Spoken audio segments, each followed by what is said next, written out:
Magandang umaga po sa bawat isa, sa mga kapastoran, sa mga kamanggagawa, sa mga kapwa mananampalataya na patuloy sumusubaybay sa ating programa Ang Salita ng Buhay.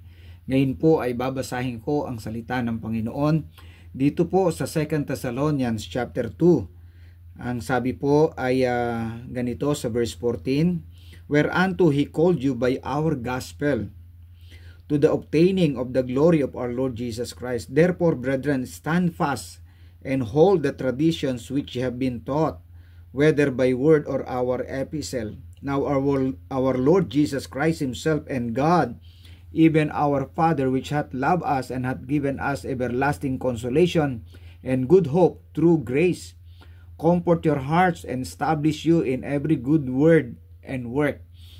So dito po ay pagbulay-bulayan natin ang salitang ito ng Panginoon.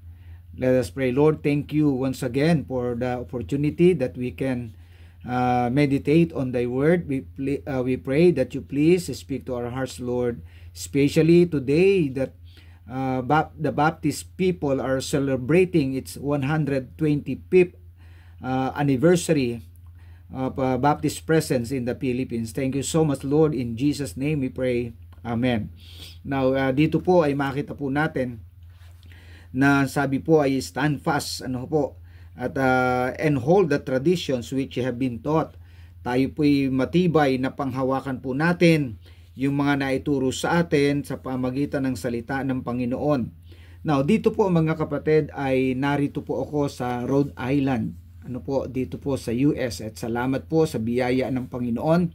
Now, dito po sa Rhode Island mga kapatid, meron pong sa isang lugar na ito ng Rhode Island, meron pong dalawang napakahalagang institution mga kapatid na napakatagal na naitayo. At ang una po ay yung meron nandito po ang matagal ng synagogue na naandito po sa Rhode Island, doon po sa Newport, Rhode Island. Ito po ay tinatawag nating Touro Synagogue. Ito po ay galing po sa pangalan ni Isaac Toro na kung saan ay ito po ay nagsimula, itong synagogue na ito ay nagsimula na ang pangalan ng synagogue ay Jesuit Israel Congregation mula pa po noong 1658 mga kapatid.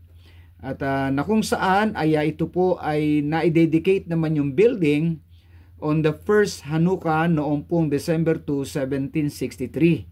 At na kung saan it is the oldest synagogue still standing in the US and North America. So na ibig sabihin pinakamatanda pong ito dito sa Amerika na synagogue. Kung kinuwenta ko po, ito po ay merong 366 years mula po nung ito'y sinimulan noong 1658.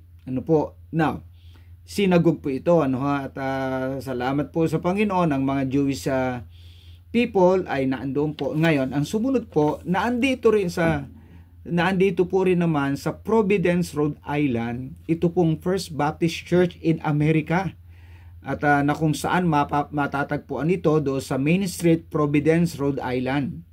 At ito po ay naitatag mga kapatid sa pamagitan ni Pastor Roger Williams noong 1638, First Baptist Church in America. It was established mga kapatid noong 1638. At itong current building na ito mga kapatid was constructed in 1774. At na kung saan tinitingnan ko po ay kung kinompute ko po 1638 hanggang 2024 meron pong 386 years. Yung kanina, yung synagogue merong 366. Ito namang First Baptist Church in America merong 386 years na po. Now, ano pong ibig ko sabihin? Actually, ito po'y makita natin na meron pong apat na bagay na kayo po sa atin diyan nagse-celebrate tayo ng Baptist presence sa ating bansa sa Pilipinas, at nagse-celebrate tayo ng Baptist Day. But mga kapatid, mayroon pong ilang mga bagay na mahalaga na tayo po ay patuloy na nasa Bible naman po na kinakailangan na patuloy po nating gawin upang hindi lamang dumating sa 125 years ang ang atin poong Baptist presence diyan sa ating bansa. Bagkus mas matagal pa kung hindi pa darating ang Panginoon. Ngayon, kung dumating na po ang Panginoon, ituloy na lang po ng iba.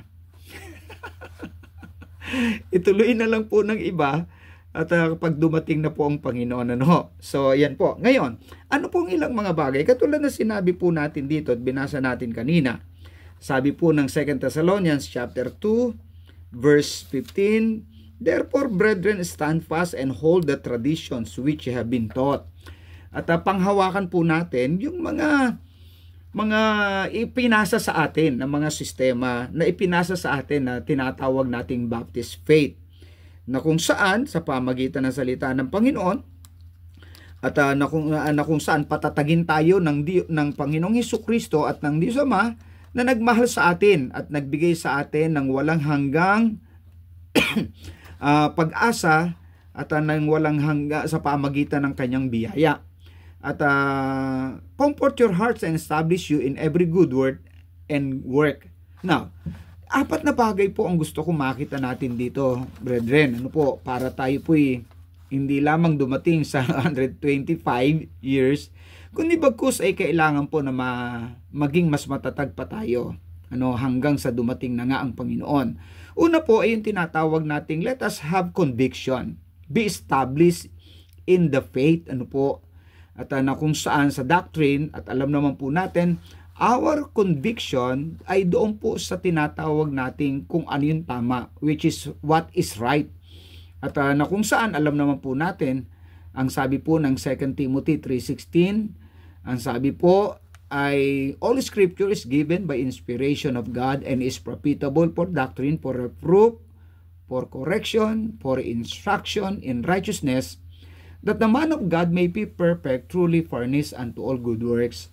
So nangangahulugan mga kapatid, let us have conviction. Ibig sabihin, at panghawakan po natin, let us steadfastly hold on doon sa pananampalatayang tinanggap natin. At sa pamagitan ng mga naunang Kristiyano sa atin. Which is, sapagkat yun naman po ang tama, sapagkat it is based on the Bible.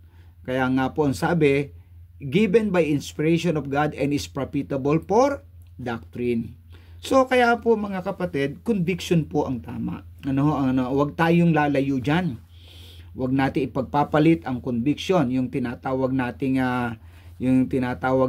pananampalataya natin. Huwag tayong susuko. Kaya nga po tumagal yung First Baptist Church, Tumagal po sila mga kapatid, ang First Baptist Church ng napakatagal ng ilang taon?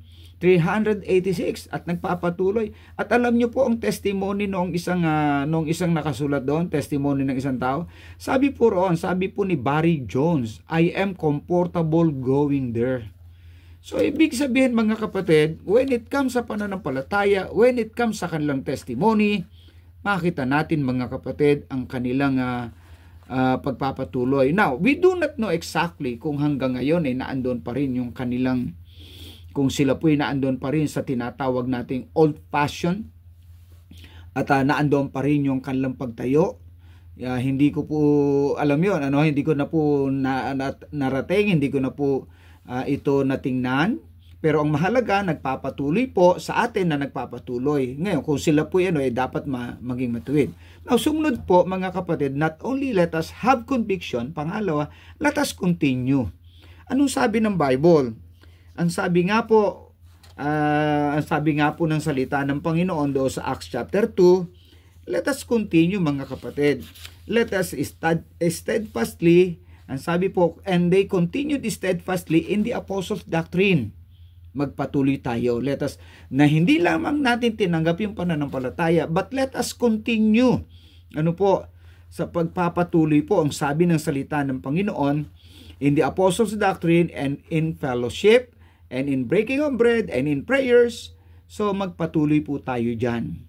At na kung saan napakahalaga, brethren, na yung pagpapatuloy doon sa tama na ating natutunan. Kaya nga po, diba, yun naman ang dahilan Kaya nga po ang sabi po riyan ay, and hold the traditions which have been taught, whether by word or our epistle.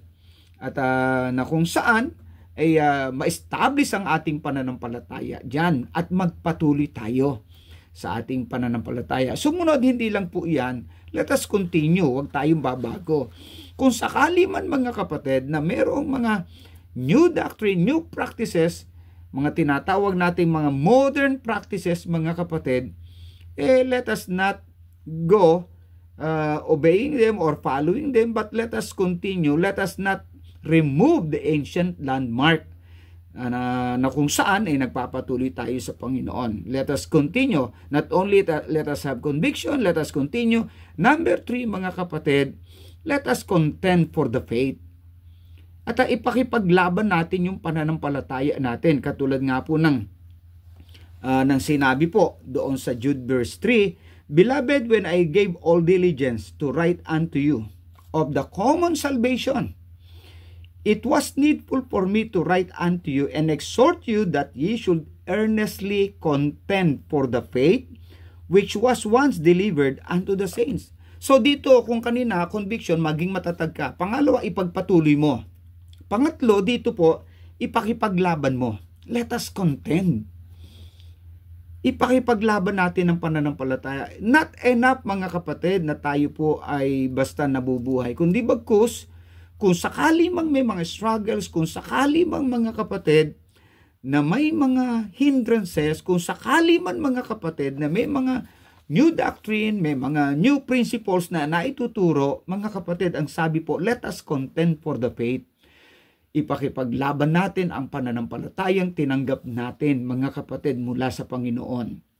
Kaya po, iyan po ang mahalaga. At sapagkat doon naman po nakikita, mga kapatid, yung tunay na pananampalataya. Kapag ka ito ay nagpapatuloy at hindi lang nagpapatuloy, bagkus ipinakikipaglaban natin. Kaya anuman po, may mga sa banal na kasulatan, alam naman natin, may mga battles, may mga hindrances. Maging sa buhay natin, mga kapatid, may mga battles and hindrances tayong pinagdadaanan. But let us contend for the faith. Alang-alang po sa pananampalatayang tinanggap natin mula sa Panginoon, let us contend for the faith. Sumunod po, hindi lamang po iyan, pang-apat. Not only let us have conviction, pangalawa, let us continue, pangatlo, let us contend for the faith, pangatlo, let us conquer. When we say let us conquer, mga kapatid, ang sabi po ng salita ng Panginoon, alam naman po natin, once we preach the gospel, once we deliver the gospel, may mga tao, mga kapatid, na nakakalaya. And sabi po, anong sabi ng Bible? And ye shall know the truth, and the truth shall make you free. Tama po ba? Okay. Dahil nga po once na tayo nangaral, merong mga taong, kumbaga, pinalalaya ng Panginoon mula doon sa kanilang spiritual bondage. Pinalalaya sila ng Panginoon mula doon sa mga bagay na umaalipin sa kanila. Tingnan niyo sabi ng Bible. Okay? Sa Acts chapter 26, ito po ang sabi. Delivering thee from the people and from the Gentiles unto whom now I send thee. At ito'y tumutukoy, mga kapatid, kinukwento ni Paul kung ano yung narinig niya at sinabi sa kanya ng Panginoon. To open their eyes. To open their eyes, mamulat ang kanilang mata, and to turn them from darkness to light, and from the power of Satan unto God, that they may receive forgiveness of sins and inheritance among them which are sanctified by faith that is in me. So dito, mga kapatid, kapag tayo nangaral, merong nagsisi ng kanyang kasalanan, repentance toward God, and faith toward our Lord Jesus Christ. Ang sabi nga po, that is the two conditions ng kaligtasan. Nagsisisiyat na ng palataya sa Panginoon, napalaya ang tao mula sa kanyang kasalanan. At dahil doon, mga kapatid, yun ang ibig ko sabihin na conquer. When we preach the gospel of Jesus Christ, it means, mga minamahal, na i-conquer natin, napasasakop natin sa biyaya ng Panginoon, nasasakop yung tao na dating walang pananampalataya, but now because we preach the gospel, the saving gospel of the Lord Jesus Christ, the saving gospel that has a power to set man free from his wickedness and sinfulness. Alam nyo mga kapatid, ang sabi, from the power of Satan unto God. Naandun po, we conquer them through the preaching of the Word of God. Of course, ang Panginoon na nagko-conquer. But let us have that, mga kapatid, na preaching the gospel of Jesus Christ. Kaya nga po ang sabi rito, yung mga mananampalataya doon sa Acts chapter 5, brethren, ang sabi po mga kapatid sa verse 42, Acts 5:42, and daily in the temple and in every house they cease not to teach and preach Jesus Christ. Bakit? Kasi nga po mga kapatid, doong panahon na yan, mga kapatid, napakaliwanag pa at nandun ang power ng Panginoon. Napakaliwanag sa kanila na nabuhay na magmuli ang Panginoon at yung testimony yun na ng Panginoon ay nagpakita na andon at buhay na buhay ang Panginoon mga kapatid kahit na nung siya umakyat na sa langit at pagkatapos yung mga may sakit gumagaling, tapos yung patay na buhay, pagkatapos yung mga tao ay nananampalataya sa Panginoon mga kapatid, napaka ganda po at yung Espiritu, paggawa ng Espiritu Santo ay nasa kanila mga kapatid. Ang sabi po ng salita ng Panginoon, they cease not to teach and preach Jesus Christ. Kaya doon mga kapatid, merong naligtas na 3,000, may naligtas na 5,000. Bakit po? Because the gospel we preach, mga brethren, ay nakapagpapalaya sa kaluluwa ng taong makasalanan, unay sa mga Hudyo, ikalaway sa Griego. Kaya po mga kapatid, kaya tumagal po sila, sana mananatili sila sa pananampalatayang tinanggap din nila, no? Itong First Baptist Church. Pero makita po natin na tumagal sila. Tayo mga kapatid, ang ating desire, hindi lang tayo tumagal, bagkus manatili tayo doon sa conviction, magpatuloy tayo, and ipakipaglaban natin yung pananampalataya at patuloy tayong sumakop sa pamagitan ng pangangaral ng salita ng Panginoon. Every soul na tumatanggap sa Panginoon, tumutugon sa gospel na ating pinapangaral, ibig sabihin, nako-conquer siya ng Panginoon. Kaya sa ganung bagay mga kapatid, I encourage you, every one of us here, you're listening, hindi sayang at hindi walang kabuluhan. Every child, every young people, every adult na iyo pong nawiwitnessan, na iyong nakakapakinig ng salita ng Panginoon. Once they responded to the Word of God, ay makita natin ang biyaya ng Panginoon. Ng tao po'y nakakalaya at sumasampalataya sa Panginoon at nagiging anak ng Diyos, at bukod pa po doon, sila po ay nagagamit ng Panginoon, magagamit later on ng Panginoon sa paglilingkod. Kaya brethren, anuman po ang problema, anuman po ang pinagdadaanan, let's keep on. Huwag tayong bibigay. Magpatuloy tayo. Anuman ang problema, anuman ang kahadlangan, anuman ang mga karamdaman o halimbawa, but let us have conviction, let us continue, let us contend for the faith, and let us conquer through the preaching of the word. Kaya brethren, let's keep on for the glory of God. As we celebrate ang ating Baptist Day po dyan, I congratulate every Baptist people, every church who is listening. Ngayon, we congratulate every one of us here. At let's keep on for the glory of God.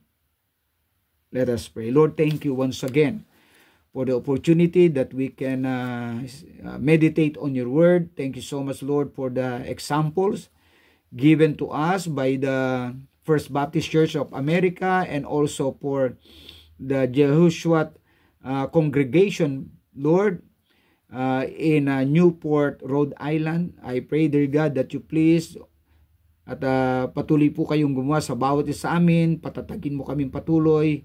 Patuloy ka nga pong gumawa sa bawat pastor, bawat congregation, church po dyan sa amin dito po sa Pilipinas. I pray, dear God, that you please guide them, O Lord, at patuloy kang mangusap sa bawat isa. Pagpalain mo po at patuloy mong patatagin ang pananampalataya. Patuloy mo kaming tulungan na mangaral ng salita ng Panginoon. Kaya po ang sabi mo po, They cease not to teach and preach Jesus Christ. O Panginoon, tulungan mo po kami at pagpalain mo po ang bawat isa at dalangin po namin ang mga panalangin ng iyong mga anak patungkol po sa mga lupa na nais nilang mabili, patungkol po, Panginoon, sa mga taong ipinapanalangin po nila para sa kaligtasan. Patuloy nga po ng bawat ministry, bawat church ay pagpalain mo po, Panginoon.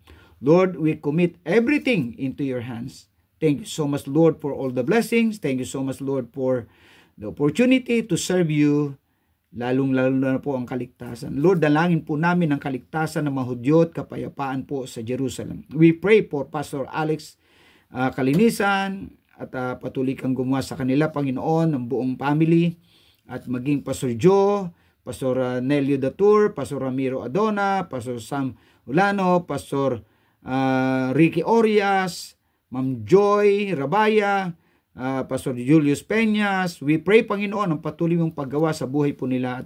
Pastor Chris Sanco, Pastor Edward Linderos, Pastor Adolfo Recto, patuloy ka nga pong gumawa sa kanila, Panginoon. Pastor Panes, Panginoon, gumawa po kayo. Lord, I pray ang paghawak mo sa katawan ng aking anak. Pagalingin mo po si Kana.